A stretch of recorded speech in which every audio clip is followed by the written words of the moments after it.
Hello friends, today our study topic types of solution. Types of solution का first parts मैं third lecture में आपको clear कर चुकी हूँ। On the basis of physical state of solute and solvent, विलय और विलायक की भौतिक अवस्था के आधार पर मैंने टाइप्स ऑफ सोल्यूशन आपको बताया था कि 9 टाइप्स के होते हैं। ठीक है, आज मैं उसी का सेकेंड पार्ट बताऊँगी टाइप्स ऑफ सोल्यूशन का on the basis of concentration. ठीक है, कंसनट्रेशन के बेस पर मैं सिंपल लैंग्वेज में बताऊंगी कि डाइल्यूट सोल्यूशन आपका क्या है और कंसनट्रेट सोल्यूशन क्या है। ठीक है, वो सोल्यूशन जिसमें सोल्यूट का अमाउंट क्या हो, सॉल्वेंट से कम हो, डाइल्यूट सोल्यूशन कहलाता है। ठीक है, और कंसनट्रेट सोल्यूशन क्या होता है? कंसनट्रेशन सोल्यूशन वो सोल्यूशन जिसमें आपका सोल्यूट का अमाउंट क्या होना है, सोल्यूट का अमाउंट क्या हो जाएगा, कम हो जाएगा, किससे? सॉल्वेंट से। अब इसकी डेफिनेशन देख लेते हैं डाइल्यूट सोल्यूशन की। दो solution in which amount of solute is smaller than solvent is known as dilute solution. ठीक है, तो डाइल्यूट सोल्यूशन आपका कौन सा सोल्यूशन होता है? जिसमें सोल्यूट का अमाउंट क्या हो, स्मॉलर हो, किससे? सॉल्वेंट से। क्लियर हो गया होगा, सोल्यूट का अमाउंट क्या होना चाहिए? कम होना चाहिए, किससे? सॉल्वेंट से। Example coffee. कॉफ़ी में आप मिल्क में जो कॉफ़ी पाउडर मिलाते हैं या शुगर मिलाते हैं तो क्या होता है? कॉफ़ी पाउडर और शुगर का अमाउंट क्या होता है? आपका कम होता है, और मिल्क का अमाउंट क्या होता है? ज़्यादा होता है, इसलिए कॉफ़ी आपका क्या होगा? डाइल्यूट सोल्यूशन होगा। नाउ कंसनट्रेशन सोल्यूशन की बात करेंगे। अब शॉर्ट में हम कहेंगे कि अब कंसनट्रेशन सोल्यूशन में क्या होता है, इसमें सोल्यूट का अमाउंट क्या होता है? ज़्यादा होता है, किससे? सॉल्वेंट से। सिंपल लैंग्वेज में बात करें तो वो सोल्यूशन जिसमें सोल्यूट का अमाउंट क्या हो, लार्जर हो, किससे? सॉल्वेंट से। ठीक है, इसकी डेफिनेशन देख लेते हैं। दो solution in which amount of solute is larger than solvent is called concentration solution. Clear हो गया? जैसे चाशनी। चाशनी में क्या होता है? वाटर की क्वांटिटी आपकी क्या होती है, इसमें कम होती है शुगर की क्वांटिटी से। ठीक है, टाइप्स ऑफ सोल्यूशन के दो पार्ट्स मैंने क्लियर कर लिया। फर्स्ट पार्ट आपका किसके बेस पे थे? Physical state of solute and solvent के बेस पे था। सेकंड पार्ट आपका कंसंट्रेशन के बेस पे था। नाउ आपका थर्ड पार्ट जो होगा number of moles of solute के बेस पर होगा। ठीक है, कि सोल्यूट के मोलों की संख्या कितनी है, उस बेस पर हम बताएंगे कि सोल्यूशन कितने टाइप्स के होते हैं। तो उस बेस पर सोल्यूशन आपके 3 टाइप्स के होते हैं: saturated solution, unsaturated solution and super saturated solution. ठीक है, अब सैचुरेटेड सोल्यूशन, पहले मैं इसको आपके माइंड में सेट करने के लिए एक सिंपल लैंग्वेज में बताना चाहूँगी जिससे ये आपके माइंड में सेट हो जाए। सैचुरेटेड सोल्यूशन को आप मान लो ये सेटिस्फाई सोल्यूशन होता है। कैसा सोल्यूशन होता है? सेटिस्फाई। अच्छा, आप बताओ सेटिस्फाई कब होते हैं? हम कभी भी सेटिस्फाई तभी होते हैं जब हमें किसी चीज़ की नीड हो।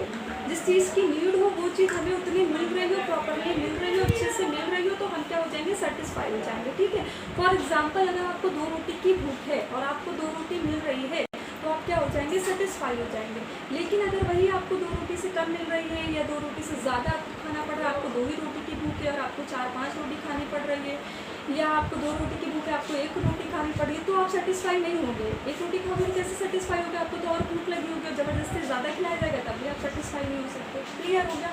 तो आपको सैचुरेटेड सोल्यूशन को ये मानना है कि सेटिस्फाई होना है। सेटिस्फाई होने का मतलब ही है कि जितने की रिक्वायरमेंट हो उतना हो। अगर हम सिंपल लैंग्वेज में बोलें तो किसी आपका सॉल्वेंट में सोल्यूट की जितनी रिक्वायरमेंट हो उतना ही सोल्यूट अगर आप उसमें डिसॉल्व कर रहे हैं तो जो सोल्यूशन बनेगा वो सोल्यूशन आपका कैसा सोल्यूशन बनेगा? सैचुरेटेड सोल्यूशन बनेगा। ठीक है, एज अ डेफिनेशन फॉर्म में हम इसको देख लेते हैं। A solution in which no more solute be dissolved further at a given temperature is called a saturated solution। ठीक है, वो सोल्यूशन जिस देखिए अगर आप टेम्परेचर बढ़ाएंगे, अगर मैं सिंपल लैंग्वेज में बोलूँ कि अगर आप टेम्परेचर, जैसे आपने शुगर डिजॉल्व करना शुरू किया, शुगर वाटर में डिजॉल्व हो रहा है, लेकिन एक टाइम ऐसा आएगा कि शुगर आपका डिजॉल्व करना बंद कर देगा। लेकिन अगर आपने अपने सॉल्वेंट की टेम्परेचर बढ़ा दिया, मतलब कि अगर आपने अपने पानी का टेम्परेचर बढ़ा दिया तो आपका पानी हॉट पानी हो जाएगा और उसमें जो शुगर की जो डिज़ोल्व होने की क्वांटिटी या अमाउंट था वो बढ़ जाएगा। क्यों बढ़ गया? क्योंकि टेम्परेचर आपने इंक्रीज़ किया। तो ये जो भी बात किया जा रहा है ना, ये एक सर्टेन टेम्परेचर पे बात किया जा रहा है, फिक्स टेम्परेचर पे, कि अब जो सोल्यूट है वो और ज़्यादा सोल्यूट डिज़ोल्व नहीं किया जा सकता है। A solution in which no more solute be dissolve further at a given temperature is called a saturated solution। दिए हुए टेम्परेचर और ज़्यादा सल्यूट उसमें डिजॉल्व नहीं किया जा सकता, तो आपका कैसा सोल्यूशन कहलाएगा, सैचुरेटेड सोल्यूशन कहलाएगा। क्लियर हो गया। इसका एग्जाम्पल है adding sugar to water until is no longer dissolves. ठीक है, मतलब आप शुगर को वाटर में तब तक डिजॉल्व करें जब तक कि उसमें शुगर डिजॉल्व होना बंद ना कर दे। क्लियर हो गया।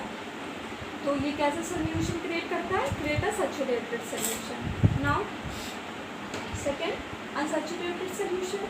अनसैचुरेटेड सोल्यूशन क्या है, देखिए सेटिस्फाई होना मतलब जितने की नीड थी उतना मिलना, अनसेटिस्फाई होना मतलब जितने की नीड थी उससे कम मिलना। अगर उससे कम मिलेगा तो आप क्या हो जाएंगे, अनसेटिस्फाई हो जाएंगे। तो सिंपल लैंग्वेज में बात करें तो इसमें जो सॉल्यूट का जो आपका अमाउंट होता है वो क्या हो जाता है, सॉल्वेंट को जितने की नीड होती है उससे कम होता है। इसीलिए जब ऐसा सोल्यूशन बनेगा आपका तो कैसा सोल्यूशन कहलाएगा, अनसैचुरेटेड सोल्यूशन, जिसमें सॉल्यूट का अमाउंट क्या हो, कम हो जितना सॉल्वेंट को रिक्वायर्ड हो उससे। ठीक है। A solution in which more solute can be dissolve without raising temperature is called unsaturated solution. ठीक है, उसे अनसैचुरेटेड सोल्यूशन कहते हैं। बात वही हो गई कि मैंने कहा था कि अगर आपको 2 रोटी की नीड है, 2 रोटी मिल रही तो आप सेटिस्फाई हो जाएंगे, तो सैचुरेटेड सोल्यूशन हो गया। अगर 2 रोटी की नीड है और आपको 1 रोटी मिल रही होगी तो आप अनसेटिस्फाई होगी, तो उसी इस हिसाब से हम इसको मान लें तो ये अनसैचुरेटेड सोल्यूशन हो गया। ठीक है, मतलब कि आप और ज़्यादा रोटी खा सकते थे। तो वही बात हो गई यहाँ पे कि मोर सल्यूट कैन बी डिजॉल्व, मतलब और सल्यूट क्या किया जा सकता है, डिजॉल्व किया जा सकता है बिना टेम्परेचर के बढ़ाए। देखिए यहाँ पे भी आप और सल्यूट डिजॉल्व कर सकते थे सैचुरेटेड सोल्यूशन में, बट आपको टेम्परेचर क्या करना पड़ता, रेजिंग करना पड़ता, टेम्परेचर को आपको बढ़ाना पड़ता। तो जो भी बात यहाँ पे की जा रही है वो सब फिक्स टेम्परेचर पे बात करी जा रही है, सर्टेन टेम्परेचर पे बात की जा रही है। क्लियर हो गया। तो मतलब आपको टेम्परेचर ना बढ़ाना पड़े, बिना टेम्परेचर को रेजिंग किए उसमें और सल्यूट आप डिजॉल्व कर सकते हैं, तो आपका कैसा सोल्यूशन कहलाएगा, अनसैचुरेटेड सोल्यूशन कहलाएगा। क्लियर हो गया। एग्जाम्पल इसका, adding a spoonful of sugar to a cup of hot coffee. जैसे हॉट कॉफ़ी में आपका क्या मिला होता है, शुगर, तो वो आपका जो सोल्यूशन होता है वो कैसा सोल्यूशन होता है, अनसैचुरेटेड सोल्यूशन होता है। अनसैचुरेटेड सोल्यूशन क्यों होता है, क्योंकि उसमें आप और सल्यूट उसमें क्या कर सकते हैं, डिजॉल्व कर सकते हैं। क्लियर हो गया ना। अब बात करेंगे सुपर सैचुरेटेड सोल्यूशन की।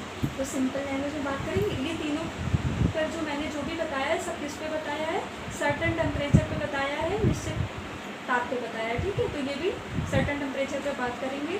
अब इसमें क्या होगा, इसमें सॉल्यूट का अमाउंट क्या होगा, ग्रेटर होगा। ठीक है, under certain condition and at definite temperature if a solute is present in a greater amount in the solution, the solution is called super saturated solution. ठीक है, अगर किसी सोल्यूशन में आपका सोल्यूट बड़े अमाउंट में प्रेजेंट होता है, जैसे मैंने आपको कहा था कि 2 रोटी को तो आप सेटिस्फाई हो जाएंगे, अगर 2 रोटी से आपको कम मिल रहा है तो आप अनसेटिस्फाई होंगे, और अगर 2 से ज़्यादा मिल रहा हो तो आप सुपर हो जाएंगे। तो बस यही है, सुपर सैचुरेटेड सोल्यूशन में सल्यूट कितना होना चाहिए, ग्रेटर होना चाहिए, सल्यूट का अमाउंट क्या होना चाहिए, ज़्यादा होना चाहिए सोल्यूशन में। ठीक है, thank you for watching my video.